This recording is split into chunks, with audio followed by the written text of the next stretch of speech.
ఓం మహాగణాధిపతయే నమః. ఓం గురుభ్యో నమః. ఓం శ్రీమాత్రే నమః.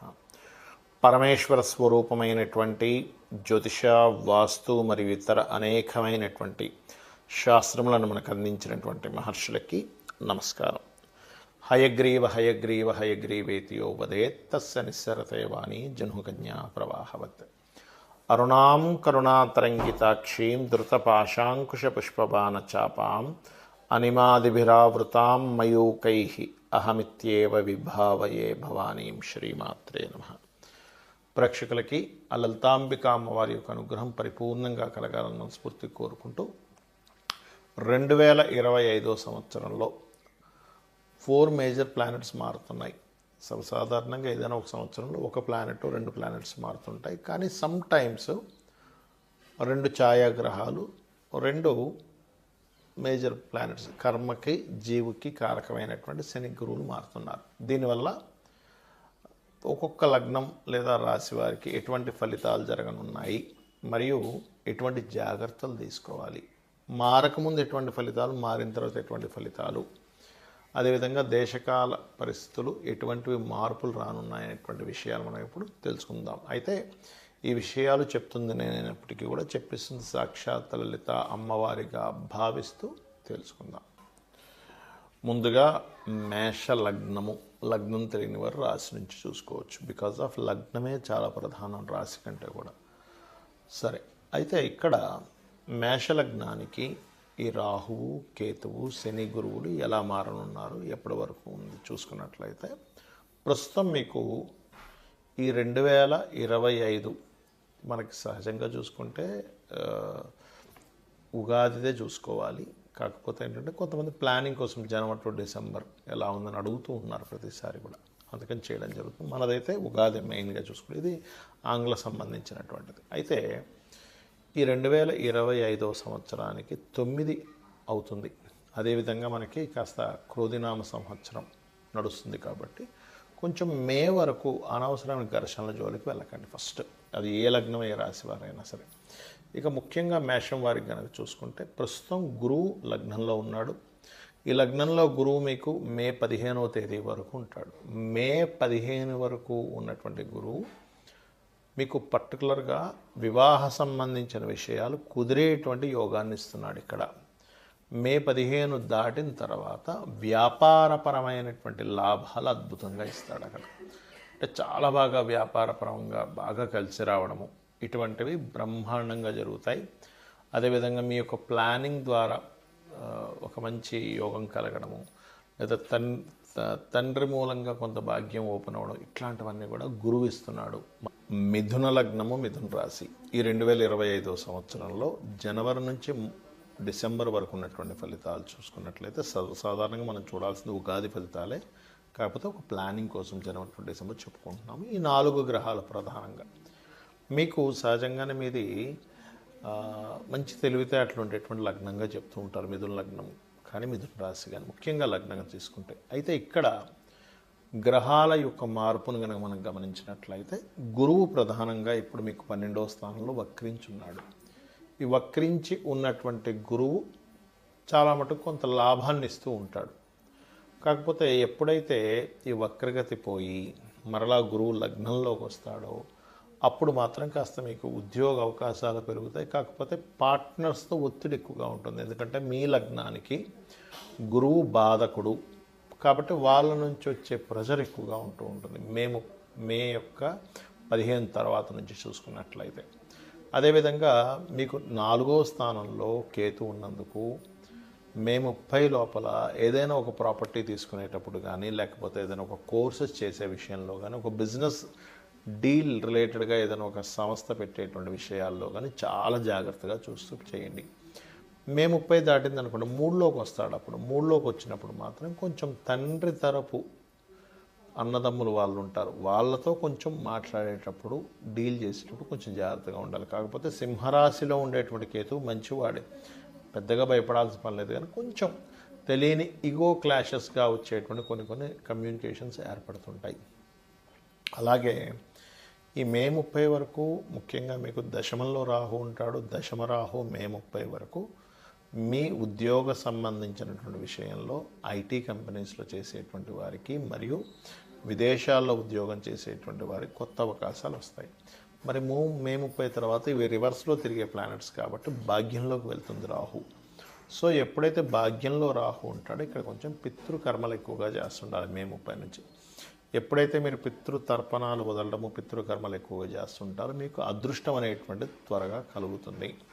అదేవిధంగా మీకు ప్రస్తుతం 9లో ఉన్నటువంటి శని కుజుడి చేత చూడబడుతున్నందుకు కొంచెం ఇప్పుడున్న కండిషన్లో తండ్రి గారి ఆరోగ్యము చూడండి పెద్ద మొత్తంలో ఏదైనా మనీ ట్రాన్స్ఫర్ చేసేటువంటి అంశాల్లో కొంత జాగ్రత్తగా ఉండాలి. ఎప్పుడైతే మార్చి 29వ తేదీ నుంచి దశమ స్థానంలోకి శని వస్తాడో మీకు అక్కడి నుంచి శనికి సంబంధించినటువంటి విషయంలో వృత్తి సంబంధించినటువంటి విషయాల్లో కొంచెం వర్క్ పెరుగుతుంది. కాకపోతే ఉద్యోగ అవకాశాలు కూడా పెరుగుతాయి.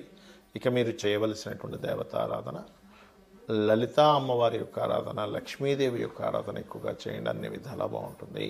ఈ 4 గ్రహాలు మార్పు వల్ల దేశకాల సంబంధించిన విషయాలు ఎటువంటివి ఉంటాయి అని చెప్పి చూసుకున్నట్లయితే ప్రధానంగా మనకి ఈ శని ఎప్పుడైతే మీనంలోకి వస్తాడో ఇక్కడ కొంతవరకు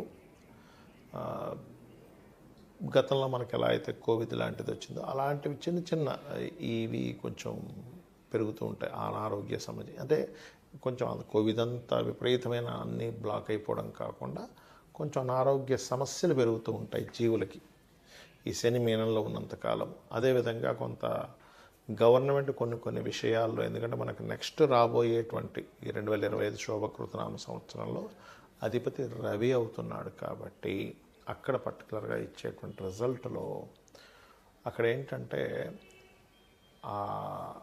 రవి యొక్క ప్రభావం అంటే గవర్నమెంట్ కొన్ని నిర్దిష్టమైనటువంటి కొన్ని రూల్స్ తీసుకొస్తుంది. అదేవిధంగా కేతువు ఎప్పుడైతే సింహరాశిలోకి సంచరిస్తాడో 2025 సంవత్సరంలో కొన్ని రాజకీయ నాయకులు కొంతమంది మార్పులు కూడా జరుగుతాయి. లేదా ఒక పెద్ద రాజకీయ నాయకులకి సంబంధించినవి కొన్ని చూడండి వాళ్ళకి సడన్గా అంటే బాగా ఓల్డ్ పర్సన్స్ ఉంటారు కదా, సడన్గా ఏదైనా ఒక అవ్వకూడనటువంటి విషయాలు అవ్వడం, ఎవరైనా గతించడం కూడా జరుగుతూ ఉంటుంది రాజకీయ సంబంధించిన విషయాలు. కాకపోతే పేరు ప్రఖ్యాతులు కూడా వస్తాయి రాజకీయ నాయకులకి, అటువంటి యోగాలు ఇస్తుంది. అయితే ఇక్కడ పర్టికులర్గా ఏంటంటే ఈ శని మీనంలోని మేషంలోని 5 సంవత్సరాలు సంచరిస్తారు కాబట్టి నేను అందరికీ చెప్పేది ఒకటే, ఏదైనా ఒక అనుష్ఠానం చేయండి. ఆంజనేయ స్వామిదో, అమ్మవారిదో, విష్ణువుదో, శివుడిదో ఏదో ఒకటి, ఓం నమ శివాయ అనుకోండి రోజు 1 గంట సేపు, ఓం శ్రీమాత్రే నమః అనుకోండి, లేదా ఓం నమో నారాయణాయ అనుకోండి. ఎందుకంటే ఈ మీనంలో శని సంచారం జరిగేటప్పుడు పర్టికులర్గా ఈ బ్లాక్ మ్యాజిక్స్ అనవసరమైనటువంటి ఇవి పెరుగుతూ ఉంటాయి. దాంతోపాటు సహజంగానే మనకి ఇంకా రాకముందే నవంబర్ డిసెంబర్ నుంచి కొన్ని భూకంపాలు కావచ్చు, లేకపోతే అంటే 2025 ఇంకా రాకముందే, ఎందుకంటే 2025కి అధిపతి కుజుడు అవుతాడు. ఎందుకంటే 9 నెంబర్ అది. కాబట్టి కుజ ప్రభావం మనకు ఎలాగో ఇప్పుడు క్రోధినామ సంవత్సరం నడుస్తున్నందుకు 2025 ఎండింగ్ వరకు కొంచెం ఈ గొడవలు ఈ యొక్క బార్డర్స్లో కొంతమంది వచ్చి అటాక్ చేయడానికి చేసే ప్రయత్నాలు ఇవన్నీ కూడా జరుగుతూ ఉంటాయి. అదేవిధంగా సర్వసాధారణంగా ఏంటంటే నేను చెప్పేది ఒకటే, మీకు గోచారంలో గ్రహాలు ఎలా ఉన్నా గుర్తుపెట్టుకోండి. మీ జన్మజాతకంలో కనుక మీకు మంచి మహాదశ నడుస్తుంది, మీకు మంచి యోగాలు ఉన్నాయి, మంచి ధనయోగాలు ఉన్నాయి, లక్ష్మీ యోగాలు, సరస్వతి యోగాలు. అదేవిధంగా సరస్వతి యోగం అంటే విద్యాయోగం అని అర్థం. అదేవిధంగా మీకు నీచభంగ రాజయోగాలు, విపరీత రాజయోగాలు ఉంటాయి. గోచారంలో జరిగే మార్పులు మీకు కేవలం 5% పనిచేస్తాయి. ఆ దశలు కనుక సరిగ్గా లేనప్పుడు గోచారం కూడా మిమ్మల్ని ఇబ్బంది పెడుతుంది. అయితే న్యాచురల్గా అందరికీ పనిచేసేటువంటి ఈ రాశి ఈ లగ్నం వాళ్ళకి అని చెప్తుంటాం, అదొక 10 to 15% పనిచేస్తుంది. కానీ మీ personal chart is most important. ఇది బాగా గుర్తుపెట్టుకోండి. అయితే ఇక్కడ జాతకం లేని వాళ్ళు కొంతమంది ఉంటారు, మేమేం చేసుకోవాలని అడుగుతుంటారు. వాళ్ళందరికీ ఒకటే చెప్తాను నేను మీకు,